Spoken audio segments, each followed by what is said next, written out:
وان نے باپ کا ہاتھ تھام لیا۔ ایسی باتیں نہ کریں ڈیڈی، آپ ٹھیک ہو جائیں گے۔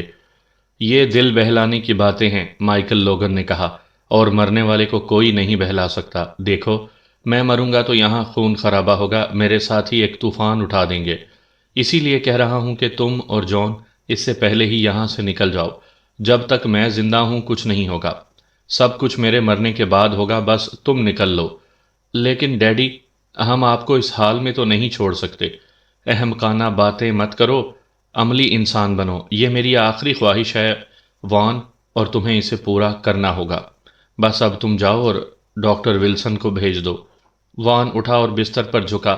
چند لمحے وہ باپ کے ٹوٹے پھوٹے چہرے کو بغور دیکھتا رہا۔ گڈ بائے ڈیڈ، اس نے کہا۔ کاش یہ سب کچھ نہ ہوا ہوتا، یہ سب کچھ غلط ہے، لیکن تم میرے کہنے پر عمل کرو گے۔ ہاں ڈیڈی، آپ بے فکر رہیں، ایسا ہی ہوگا۔ یہ ضروری ہے بیٹے، تمہیں سخت جان بننا ہوگا، ورنہ تمہیں تکلیفیں پہنچتی رہیں گی۔ تم اچھے لڑکے ہو وان، بس اب جاؤ بیٹے، الوداع۔ وان تیزی سے دروازے کی طرف پلٹا۔ وہ دروازے کے ہینڈل کو یوں ٹٹولتا رہا جیسے نگاہ جواب دے گئی ہو۔ دروازہ کھول کر وہ باہر نکلا۔ ڈاکٹر ولسن جان سے باتیں کر رہا تھا۔ ڈیڈی آپ کو بلا رہے ہیں، وان نے ڈاکٹر سے کہا، اور ہم اب جا رہے ہیں۔ یہ ڈیڈی کی ضد ہے۔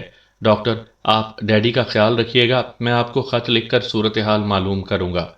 ویسے ڈاکٹر، وہ ہچکچایا، ان کے بچنے کا ذرا بھی امکان نہیں؟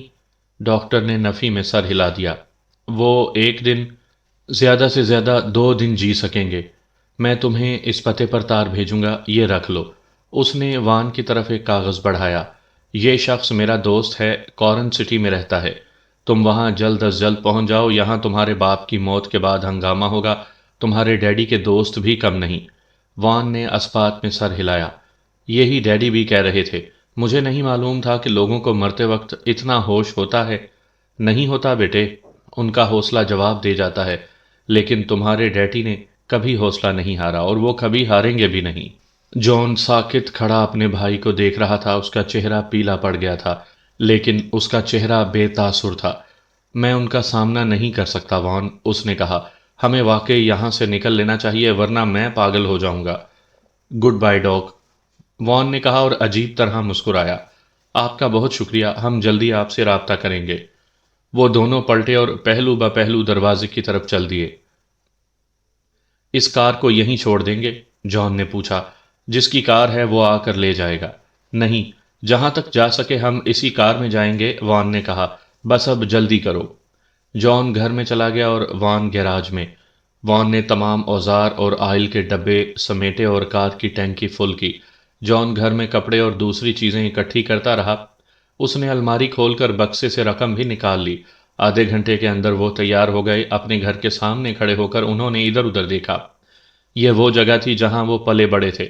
اب وہ اسے آخری بار دیکھ رہے تھے۔ سامنے وہ درخت کھڑا تھا جسے انہوں نے 12 سال کی عمر میں کاٹنے کی ناکام کوشش کی تھی۔ وان نے کار کا دروازہ کھولا اور ڈرائیونگ سیٹ پر بیٹھ گیا۔ آ جاؤ جان، کار کے مالک کے آنے سے پہلے نکل چلو۔ جان برابر والی سیٹ پر بیٹھ گیا۔ ہم کبھی واپس بھی آئیں گے؟ میں کبھی واپس نہیں آؤں گا، وان نے سخت لہجے میں کہا۔ آیا تو اس صورت میں آؤں گا کہ یہ پورا قصبہ خرید کر سمندر میں دھکیل سکوں۔ اس نے کار آگے بڑھا دی۔ دونوں میں سے کسی نے بھی پلٹ کر نہیں دیکھا۔ جدوجہد اور بے آرامی کے 2 سال بیت گئے۔ وہ وقت ان کے لیے ہی نہیں، پوری دنیا کے لیے خاصا سخت تھا۔ وہ عرصہ بے روزگاری کا، معاشی ابتری کا تھا۔ ڈینور کے ایک گیراج میں وان لوگن کے ایک ٹرک کے نیچے لیٹا تھا۔ اس کا چہرہ آئل اور گرد سے چکٹ رہا تھا۔ وہ بیک وقت 3 کام کرنے کی کوشش کر رہا تھا، یعنی سننے، بولنے اور اپنا کام نمٹانے کی کوشش۔ ٹرک سے چند فٹ دور ایک دبلا پتلا آدمی بیٹھا تھا، اس کا نام نیلسن تھا۔ چند منٹ بعد وان نیچے سے نکلا اور چیتھڑے سے اپنے ہاتھ پہنچے۔ کام ہو گیا، اس نے کہا، پھر پوچھا، نیلسن، شکاگو یہاں سے کتنی دور ہے؟ نیلسن کے کام کرتے ہوئے ہاتھ رک گئے۔ تمہیں شکاگو سے کیا لینا؟ میں وہاں جانا چاہتا ہوں۔ بے وقوف مت بنو، یوں مارے مارے پھرنے کا کوئی فائدہ بھی، ابھی تمہیں صرف 6 ماہ ہوئے ہیں۔ اس سے پہلے تم کہاں تھے؟ سالٹ لیک سٹی میں۔ اور اس سے پہلے؟ ادھر ادھر پھرتا رہا تھا۔ تم دونوں بھائی کہاں کے ہو؟ تمہارے گھر والے کہاں رہتے ہیں؟ ہمارا کوئی نہیں، سب مر چکے ہیں۔ لیکن میرے سوال سے ان باتوں کا کیا تعلق ہے؟ شکاگو کا فاصلہ مجھے بھی نہیں معلوم، بس اتنا جانتا ہوں کہ شکاگو بہت دور ہے۔ شکاگو کو بھول جاؤ، وہاں نہیں جا سکو گے، نیلسن نے ہنستے ہوئے کہا۔ اور سناؤ، تمہارا بھائی سینما میں کیسا جا رہا ہے؟ ملازمت کے 7 ہفتے میں ایک دن وہ اسٹیج شو بھی کر رہا ہے۔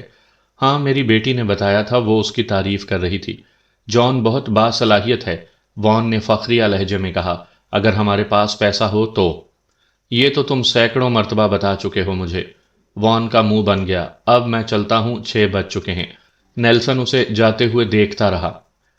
کوئی 1 ہفتے بعد جانی مورس ہیلتھ فارم آیا، جو قصبے سے 4 میل دور تھا۔ وہ وہاں اپنی اگلی فائٹ کی تیاری کے غرض سے آیا تھا۔ وان اور نیلسن ایک ریڈیٹر پر کام کر رہے تھے کہ ٹائر چیخے اور ایک بڑی کار سامنے سڑک پر رکی۔ وان نے نیلسن سے کہا، اب تمہاری باری ہے، اس گاڑی کو فیول تم دو گے۔ نیلسن واپس آیا تو اس کے ہاتھ میں 50 سینٹ کی ٹپ تھی اور چہرے پر زلزلے کا سا تاثر۔ جانتے ہو اس گاڑی میں کون ہے؟ مشہور فائٹر جانی مورس اور اس کے 3 ساتھی۔ وان دلچسپی لیے بغیر نہ رہ سکا۔ مورس، وہ جس کی فائٹ ہونے والی ہے؟ ہاں، یہ وہی ہے، یہاں ٹریننگ کے لیے آیا ہے۔ اس کے ساتھ کچھ سخت جان آدمی ہیں، میرا خیال ہے انہیں پیٹنے کے پیسے ملتے ہوں گے۔ تو اس کے پاس بس 2-3 اسپیرنگ پارٹنر ہیں؟ وان نے پوچھا۔ نہیں بھائی، اس کے ساتھ تو پوری فوج ہوگی، ڈاکٹر، ٹرینر، مالشیے، ہر طرح کے لوگ۔ شام کو جان گھر آیا تو وان کھانا پکا چکا تھا۔ انہوں نے ایک دکان کے اوپر تیسری منزل پر 2 کمرے کرائے پر لیے تھے۔ باپ کی موت کے بعد 2 برسوں نے دونوں بھائیوں کو اپنی عمر سے زیادہ پختگی دے دی تھی۔ جان اب بھی دبلا پتلا تھا، مگر اس کی آنکھوں سے سختی جھلکنے لگی تھی۔ وہ اپنے بھائی سے عمر میں بڑا لگنے لگا تھا۔ وہ ایک سینما میں گیٹ کیپر کی حیثیت سے کام کر رہا تھا، مگر تنخواہ بہت کم تھی۔ وہ گھر آیا تو وان اس کا منتظر تھا۔ ہیلو، آج مجھے پھر دیر ہو گئی، جان نے کہا۔ وان کھانا نکال لایا۔ کیا حال ہے جان؟ اس نے پوچھا۔ لگتا ہے طبیعت ٹھیک نہیں ہے۔ جان کا موڈ بگڑ گیا۔ خدا کے لیے تم میرے پیچھے نہ پڑے رہا کرو، وہ بولا۔ انداز سے بوڑھی عورت معلوم ہوتے ہو۔ وان خاموشی سے کھڑکی کی طرف چلا گیا اور باہر دیکھنے لگا۔ جان کھانا کھاتا رہا، پھر جھٹکے سے وان کی طرف مڑا۔ میرا یہ مطلب نہیں تھا وان، میں کبھی کبھی بہت چڑچڑا ہو جاتا ہوں، تم برا مت مانا کرو، اس نے کہا۔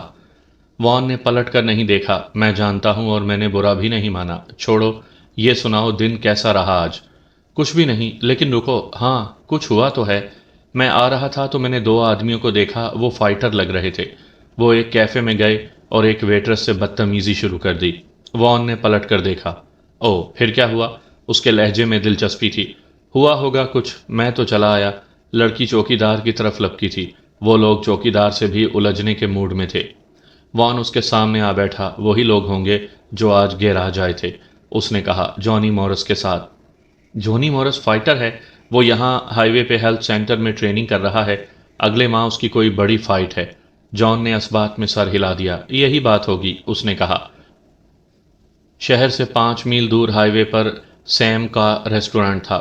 مورس کے کیمپ کی آمد کے 2 ہفتے بعد دونوں بھائی رات کے کھانے کے لیے وہاں پہنچے۔ ریستوران میں ان کا ایک شناسا بینک مل گیا۔ وہ دونوں بھائیوں کا مذاق اڑاتا رہتا تھا، اس لیے کہ وہ دونوں لڑکیوں سے دور بھاگتے تھے۔ نیلسن بھی ان کے ساتھ تھا۔ اس وقت مورس کے کیمپ کے 3 افراد بھی وہاں موجود تھے۔ وہ بھی ان کی گفتگو میں دلچسپی لینے لگے۔ ان میں ایک مورس کا مالشیا تھا۔ وہ وان کے کثرتی جسم کو بڑی دلچسپی سے دیکھ رہا تھا۔ اس نے وان سے پوچھا، تم نے کبھی فائٹنگ بھی کی ہے؟ وان نے بہت محتاط انداز میں جواب دیا، نہیں، خاصا عرصہ ہو گیا، میں مکینک ہوں۔ یقیناً، مالشیا نے کہا، پھر وہ ان کی طرف مڑا۔ تمہاری عمر کتنی ہے بیٹے؟ وان کھانا کھاتا رہا۔ میں اپنی جگہ مطمئن ہوں، اس نے بے پرواہی سے کہا۔ ویسے میں تمہیں بتا دوں، ہینک بولا، یہ بہت اچھا مکینک اور بہت محنتی لڑکا ہے۔ ایک بات بتاؤ ہینک، تم کیا کرتے ہو؟ مالشیا نے پوچھا۔ تمہارا تعلق کہاں سے ہے؟ کبھی شکاگو میں بھی رہے ہو؟ ہینک کی مسکراہٹ معدوم ہو گئی۔ ہاں، لیکن تم کیوں پوچھ رہے ہو؟ تم وہاں اولیسن کی بار میں کام کرتے تھے؟ ہینک ہچکچایا، پھر بولا، ہاں کرتا تو تھا۔ مالشیا نے کہا لگایا اور اپنے ساتھیوں کی طرف مڑا۔ میرا اندازہ درست تھا نا؟ اس نے کہا۔ ہینک نے غور سے دیکھا۔ بات کیا ہے آخر؟ اولیسن میرا سالہ ہے، مالشیا نے کہا۔ اس نے ایک بار مجھے بتایا تھا کہ وہ تم سے ملنا چاہتا ہے۔ اس طرف جانا ہو تو اس سے ضرور مل لینا۔ خاموشی چھا گئی۔ وان اور جان کھانے میں مصروف تھے۔ نیلسن کا چہرہ بے تاثر تھا۔ مالشیا کے دونوں ساتھی دروازے کی طرف بڑھ گئے۔ مالشیا نے بل ادا کیا اور وہ بھی دروازے کی طرف بڑھ گیا۔ باہر نکلتے ہی اس کے ایک ساتھی نے اسے گڈ نائٹ کہا۔ سیم نے ہینک سے کہا، یہ کیا معاملہ ہے؟ ہینک کے دانت نکل پڑے۔ میرا خیال ہے اس کا سالہ مجھ سے ناراض ہے۔ میں شکاگو میں اس کے ہاں کام کرتا تھا، کام سے دل بھر گیا تو میں نے اپنی تنخواہ لی اور وہاں سے نکل لیا۔ تو اس میں شکایت کی کیا بات ہے؟ اس شخص کا انداز دوستانہ تو نہیں تھا۔ وان نے پہلو بدلا، گویا تم نے رقم چرائی تھی۔ نہیں بیٹے، یہ سمجھ لو کہ ادھار لی تھی، ہینک نے آنکھ مارتے ہوئے کہا۔ پھر اس نے ادائیگی کی اور باہر نکل گیا۔ نیلسن نے کندھے جھٹکے۔ مجھے تو یہ سب کچھ ڈرامہ لگ رہا تھا، اس نے کہا۔ دھوپ بہت نرم تھی۔ وان سڑک پر سیٹی بجاتے ہوئے چل رہا تھا۔ وہ موڑ مڑا تو اسے 4 آدمی نظر آئے۔ وہ گاتے ہوئے اسی کی سمت بڑھ رہے تھے۔ ان میں سے ایک نے اسے بغور دیکھا اور پھر اپنے ساتھیوں سے کچھ کہا۔ وہ چاروں رک گئے۔ پھر وہی شخص سڑک پار کر کے وان کی طرف بڑھا۔ وان نے اسے پہچان لیا۔ اس نے گزشتہ رات اسے سیم کے ریستوران میں دیکھا تھا۔ ہیلو بیٹے، اس شخص نے وان کو مخاطب کیا۔ وان مسکرایا اور رک گیا۔ اس نے اپنا کوٹ کندھے پر ڈالا ہوا تھا۔ قمیض کی آستینیں چڑھی ہوئی تھیں۔ اس کے بازوؤں کی مچھلیاں پھڑکتی محسوس ہو رہی تھیں۔ اس شخص نے وان کو سر سے پاؤں تک دیکھا۔ بات سنو بیٹے، کل رات ہم تمہارے بارے میں بات کر رہے تھے۔ او، لیکن کیوں؟ اس وقت تم کہاں جا رہے ہو؟ کام پر۔ آگے جا کر اس سڑک پر کونرز گیراج آتا ہے، میں وہیں کام کرتا ہوں۔ کیا تنخواہ ملتی ہے؟ یہ تمہیں کیوں بتاؤں؟ ایسی بیگانگی سے بات مت کرو، میں تمہیں جاب کی آفر کر رہا ہوں۔ جاب؟ کیسی جاب؟ کہاں؟ ہیلتھ فارم میں۔ ہمیں ایک آدمی کی ضرورت ہے۔ ہمیں یہ معلوم ہو چکا ہے کہ تم باکسنگ کر سکتے ہو۔ وان سوچ میں پڑ گیا۔ پھر اس نے اچانک پوچھا، تنخواہ کتنی ملے گی؟ تنخواہ اچھی ملے گی۔ ہمیں ایک آدمی کی ضرورت ہے کیونکہ 2 آدمی ہمیں واپس بھجوانے پڑ گئے۔ ان میں سے ایک آدمی ان کی طرف آیا۔ اس نے وان کے بازو کو تھپ تھپاتے ہوئے اپنے ساتھی سے کہا، تم اسی لڑکے کے متعلق بات کر رہے تھے؟ وان نے اسے غور سے دیکھا اور پہچان لیا، حالانکہ وہ اپنی تصویروں سے مختلف لگ رہا تھا۔ شاید وہ تصویریں پبلک کی خاطر مسکراتے ہوئے کھنچوائی گئی تھیں۔ جانی مورس بھاری بھرکم آدمی تھا۔ کندھے چوڑے اور بھرے بھرے تھے، ان کی وجہ سے اس کا قد کم لگتا تھا۔ اس کی ناک چپٹی تھی۔ سنجیدگی میں وہ بے رحم، غصہ ور اور شفاق آدمی لگتا تھا، لیکن اس کی مسکراہٹ اس کا پردہ رکھ لیتی تھی۔ اس نے وان کو پرخیال انداز میں دیکھا اور اسبات میں سر ہلا دیا۔ تمہاری عمر کتنی ہے لڑکے؟ اس نے وان سے پوچھا۔ 22 سال۔ کبھی فائٹ بھی کی ہے؟ ہاں، تھوڑی بہت کی ہے۔ کہاں؟ کیلیفورنیا میں کلب مقابلوں میں حصہ لیتا رہا ہوں۔ سخت جان لگتے ہو۔ مورس مسکرایا۔ یقیناً اچھے فائٹر ہوگے۔ میرا خیال ہے مجھے محتاط رہنا ہوگا۔ محتاط؟ کیوں بھائی؟ میں نے یہ تو نہیں کہا کہ میں تمہاری آفر قبول کر رہا ہوں۔ جانی مورس کا چہرہ تمتما اٹھا اور منہ بن گیا۔ عجیب آدمی ہو، مذاق بھی کر سکتے ہو۔ خیر خیر، وہ اپنے اس ساتھی کی طرف مڑا جس نے وان کو روکا تھا۔ تم چاہو تو اس لڑکے سے معاملات طے کر لو۔ ہمیں ایک آدمی چاہیے اور مجھے اس سے غرض نہیں کہ وہ کون ہے۔ 1 ہفتے کے $40 مناسب رہیں گے۔ اگر یہ مان جائے تو اسے شام کو بلا لو۔ آؤ تم لوگ چلو، اب میں واپس جا رہا ہوں، ناشتہ کرنا ہے۔ وہ تینوں جاگنگ کرتے ہوئے چلے گئے۔ وان اور جو انہیں دیکھتے رہے۔ تم نے جونی کو چڑھا دیا لڑکے۔ خیر یہ بتاؤ، میری آفر قبول کرو گے؟ جو نے پوچھا۔ کتنے عرصے کے لیے؟ 2 ماہ، زیادہ بھی ہو سکتا ہے۔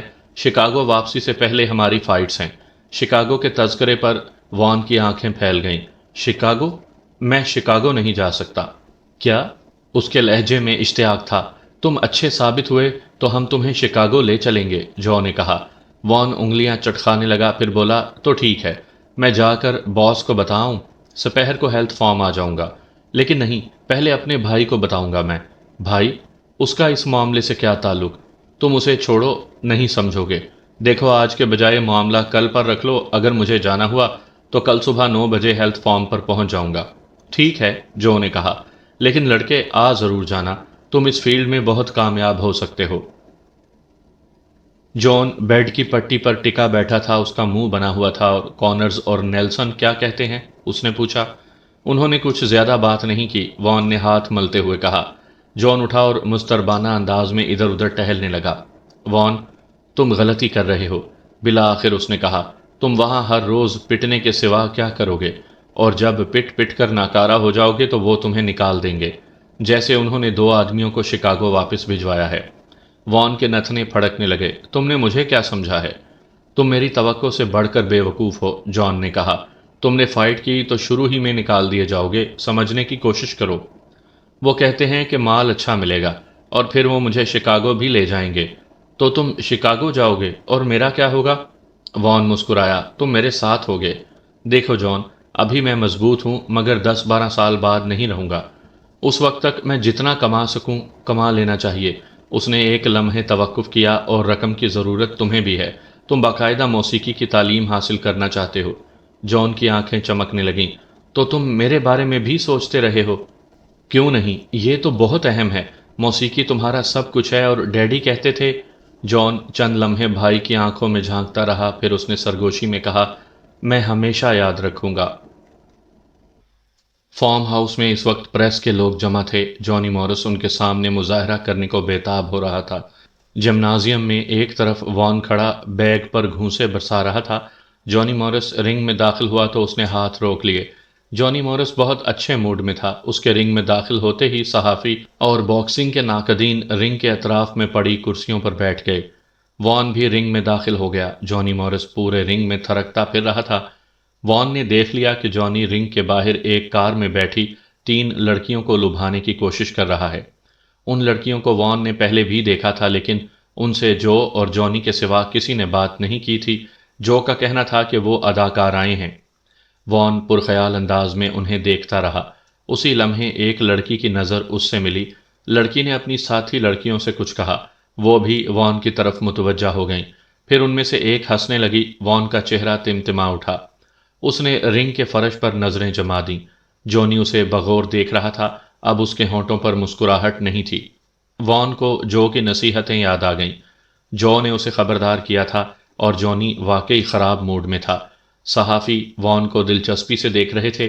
انہوں نے جو سے اس کے متعلق پوچھا۔ جو انہیں وان کے متعلق بتانے لگا۔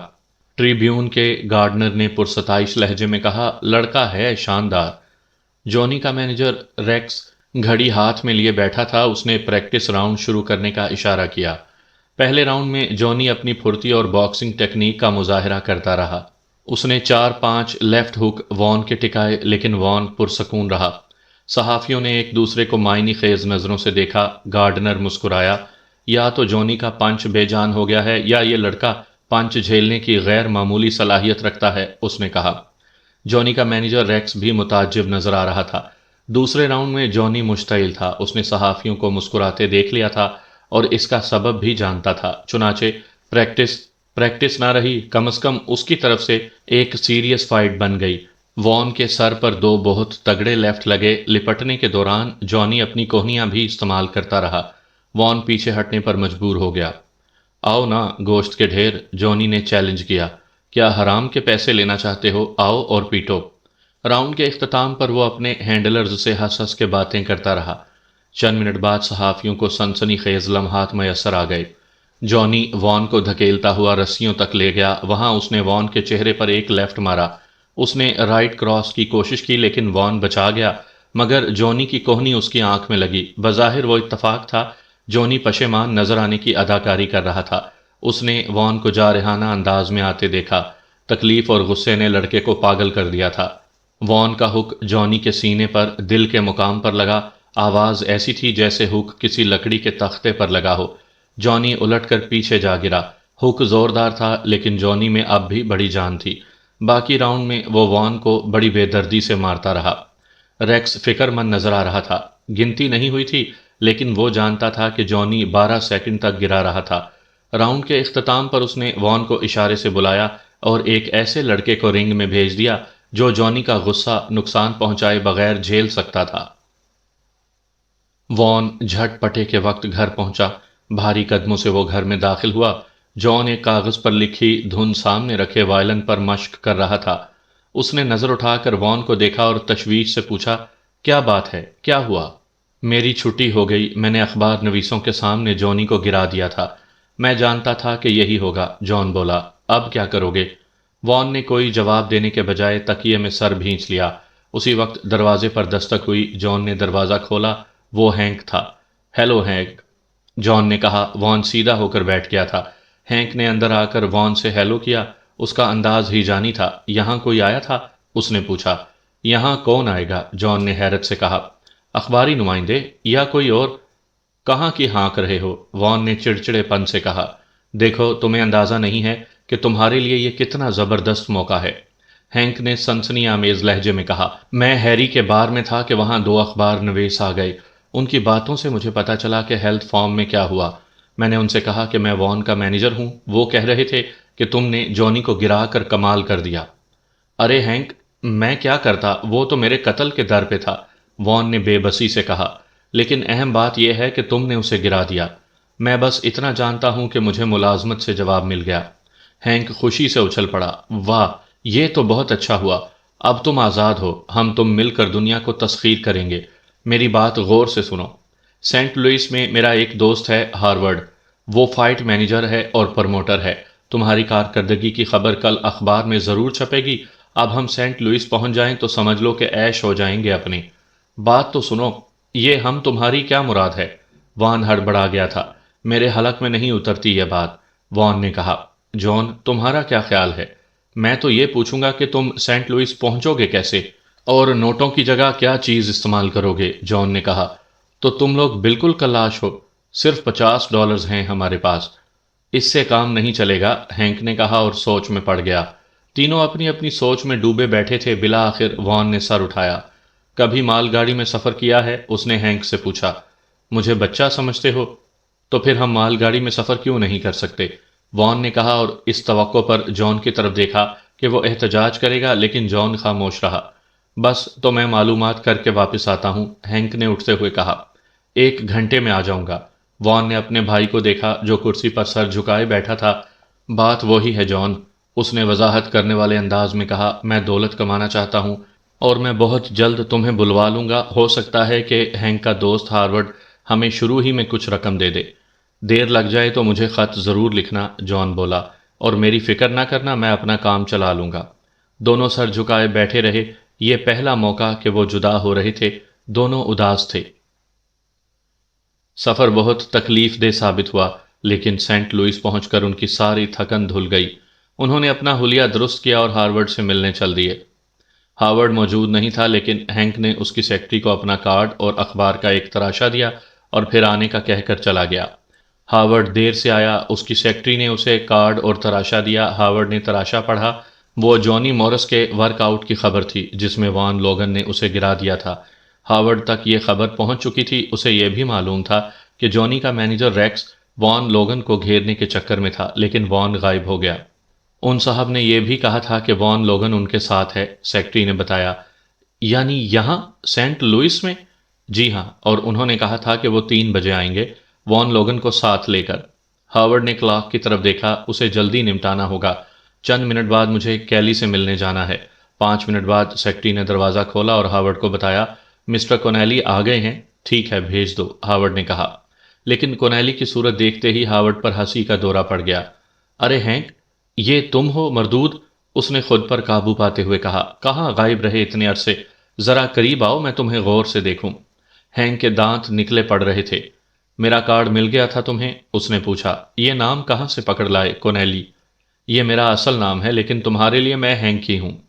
یہ لوگن کا کیا چکر ہے؟ تمہیں معلوم ہے کہ ریکس لڑکے کو ہتھیانے کے چکر میں ہے، اور تم شاید اس سے کچھ رقم اینٹھنے کے چکر میں ہوگے۔ ہارورڈ نے خیال آرائی کی۔ ہینک نے نفی میں سر ہلایا۔ ایسی کوئی بات نہیں، میں نے تو وان لوگن کو پہلی فرصت میں سائن کر لیا ہے، اور میں تمہیں بتا دوں کہ لڑکا پیدائشی باکسر ہے۔ مجھے اس کے بارے میں تفصیل سے بتاؤ، کون ہے، کیسا ہے، عمر کیا ہے، اور اب تک کیا کچھ کر چکا ہے؟ مجھے تو کچھ بھی نہیں معلوم۔ اس کی عمر 22 سال ہے، نام وان لوگن، کیلیفورنیا سے آیا ہے، وزن 200 پاؤنڈ یا کچھ زیادہ ہوگا، ابھی تک ایمیچر فائٹس کرتا رہا ہے۔ اسے کوئی بھی نہیں جانتا۔ جونی مورس کے کیمپ میں آدمیوں کی کمی ہو گئی تھی، اسی لیے اسے اسپیئرنگ کا چانس دیا گیا۔ آدمیوں کی کمی کا کیا مطلب ہوا؟ جونی کو تم جانتے ہو، اس نے رنگ میں اسپیئرنگ پارٹنرز کی زبردست ٹھکائی کی۔ 2 کو واپس شکاگو بھیجوانا پڑ گیا۔ پھر ان کی نظر وان لوگن پر پڑ گئی۔ اور یہ جو خبر چھپی ہے، کیا واقعی اس نے؟ تم وان کو دیکھو گے تو خود سمجھ جاؤ گے، بہت ٹھوس جسم ہے اس کا۔ صحیح ہینڈلنگ مل جائے تو ہمارے وارے نیارے ہو جائیں گے، لیکن یہ کام مجھ اکیلے کے بس کا نہیں، اسی لیے تمہارے پاس آیا ہوں۔ ہارورڈ سوچ میں پڑ گیا۔ یہ لڑکا اس وقت ہے کہاں؟ میں اسے تمہارے جمنازیم میں کیلی کے پاس چھوڑ آیا ہوں۔ ہارورڈ اٹھ کھڑا ہوا۔ یہ اور اچھا ہے، میں ابھی وہیں جا رہا تھا۔ وہ سیکرٹری کی طرف مڑا۔ 5 بجے تک میں جمنازیم میں رہوں گا، کوئی فون آئے تو بتا دینا۔ ہارورڈ کا جمنازیم سلیقے سے چلایا جا رہا تھا اور بے حد منافع بخش ثابت ہوا تھا۔ سٹاف 8 افراد پر مشتمل تھا، ان میں سے 5 ٹرینر، مالشیے اور انسٹرکٹر کی حیثیت سے کام کرتے تھے۔ سینٹ لوئس کے بڑے لوگ جو وزن بڑھنے کے مسئلے سے دوچار تھے وہاں کے مستقل ممبر تھے، اور وہ 5 افراد وزن کم کرنے میں ان کی مدد کرتے تھے۔ دیگر 3 افراد ہارورڈ کے فائٹرز کی دیکھ بھال کرتے تھے۔ وان سویٹر اور کالی پینٹ پہنے بڑی کاہلی سے 6 اونس کے گلوز کی مدد سے پیچنگ بیگ میں گھونسے برسا رہا تھا۔ کچھ لوگ مختلف ایکسرسائز میں مصروف تھے۔ ہارورڈ ان لوگوں کی مزاج پرسی کرتے ہوئے بڑھتا رہا۔ ہینک اس کے ساتھ تھا۔ وان کے عقب میں پہنچ کر وہ رکا اور کوئی 1 منٹ تک اسے بغور دیکھتا رہا۔ ہینک نے کہا، کہو کیسا ہے؟ ہارورڈ نے کوئی جواب نہیں دیا۔ بہرحال جسہ تو مناسب ترین ہے نا؟ ہینک نے پوچھا۔ ان کی آوازیں سن کر وان پلٹا۔ ہارورڈ کو دیکھ کر اس نے کہا، آپ شاید مسٹر ہارورڈ ہیں، میں یوں ہی ذرا وارم اپ کر رہا تھا، آپ کے آنے کا پتہ ہی نہ چلا۔ ہارورڈ نے اس کی طرف ہاتھ بڑھا دیا۔ ہاں، میں ہارورڈ ہوں، میں تمہارے ہینک کا دوست ہوں۔ ہینک ایک زمانے میں میرے پاس کام کرتا رہا ہے۔ وان نے مسکراتے ہوئے اس سے ہاتھ ملایا۔ اب دیکھتے ہیں کہ تم کیا کر سکتے ہو، ہارورڈ نے کہا، پھر کیلی کو پکارا۔ ایک پستہ قامت شخص اس کی طرف دوڑا آیا۔ اس نے ہینک کو اشارے سے سلام کیا اور بولا، کیا بات ہے باس؟ لوگن سے چند راؤنڈ لڑنے کے لیے کوئی ہے؟ ہارورڈ نے کہا۔ جی ہاں، وائٹی، جم اور پیٹر۔ ہارورڈ ہنس دیا۔ پیٹر؟ اس ڈمی سے تو مجھے بات کرنی ہے، کہاں ہے وہ؟ ابھی بلاتا ہوں، کیلی نے کہا اور ایک طرف چلا گیا۔ یہ پیٹر ولیم کے متبادل کے طور پر کام کر رہا ہے، خود کو جیک مارٹن سے بڑا باکسر سمجھتا ہے، ہارورڈ نے ہینک کو بتایا۔ کیلی واپس آیا تو سنہرے بالوں والا ایک جوان اس کے ساتھ تھا۔ پیٹر، تم کہاں ہو صبح سے؟ میں نے تمہیں کہا تھا کہ 11 بجے ہر حال میں پہنچنا ہوگا، ہارورڈ نے اس سے کہا۔ دراصل مسٹر ہارورڈ، مجھے ایک شخص سے ضروری کام سے ملنا۔ تم میرے ساتھ بہانے بازی مت کیا کرو پیٹر، ہارورڈ نے اسے ڈپٹا۔ میں پابندی وقت کا قائل ہوں، مجھے غیر ذمہ دار لوگ اچھے نہیں لگتے۔ پیٹر کا چہرہ سرخ ہو گیا، تاہم اس نے کچھ کہا نہیں۔ دیکھنے میں وہ ذہین نہیں لگتا تھا۔ چلو اب ذرا وان لوگن کے ساتھ چند راؤنڈ لڑ کر دکھاؤ۔ پیٹر نے وان کو دیکھا۔ ضرور مسٹر ہارورڈ، آپ کے ہر حکم کی تعمیل میرا فرض ہے۔ ہارورڈ، ہینک اور کیلی دونوں لڑکوں کو تیاری کرتے دیکھ رہے تھے۔ جمنازیم کے مختلف حصوں سے بھی لوگ اس طرف چلے آئے تھے۔ گڈ گاڈ ہینک، ہارورڈ نے ستائشی لہجے میں کہا، تمہارا لڑکا ہے بہت جاندار، اس کے سامنے پیٹر بچہ لگ رہا ہے، خدا کی قسم زبردست۔ پھر وہ کلب کے ایک مستقل ممبر کو دیکھ کر مسکرایا۔ دیکھ لیجئے مسٹر مورگن اس لڑکے کو، بہت جلد آپ بھی ایسے ہی ہو جائیں گے۔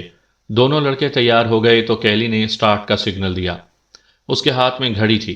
پیٹر بڑے اعتماد سے مسکراتا ہوا آگے بڑھا۔ اس نے ایک لیفٹ آزمایا جو نہیں لگا، پھر اس کا پنچ وان کی پیشانی پر لگا۔ وان دونوں ہاتھ نیچے کیے آگے بڑھا اور بڑی بے پرواہی سے مزید 2 ہک چہرے پر وصول کیے۔ پیٹر کے قریب پہنچنے کے بعد اس نے اس کے جسم پر ایک زبردست ہک مارا۔ پیٹر کے چہرے پر تکلیف کا تاثر ابھرا۔ ہارورڈ کی آنکھیں چمکی۔ اس نے ہینک کے پہلو میں کوہنی چبوئی۔ ہینک، میرا خیال ہے تمہارا اندازہ درست ہے، اس نے سرگوشی میں کہا۔ پیٹر نے دوبارہ حملہ کیا اور وان کے جبڑے پر 2 زوردار پنچ مارے۔ ایک لمحے کو وان پیچھے ہٹا مگر اس نے فوراً ہی خود کو سنبھال لیا۔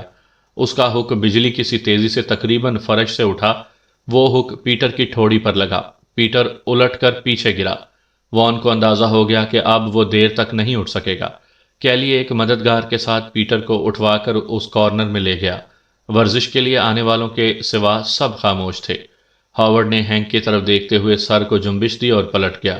لڑکے کو میرے دفتر میں لے آؤ، اس نے جاتے جاتے کہا۔ یہ لڑکا واقعی پیدائشی باکسر ہے۔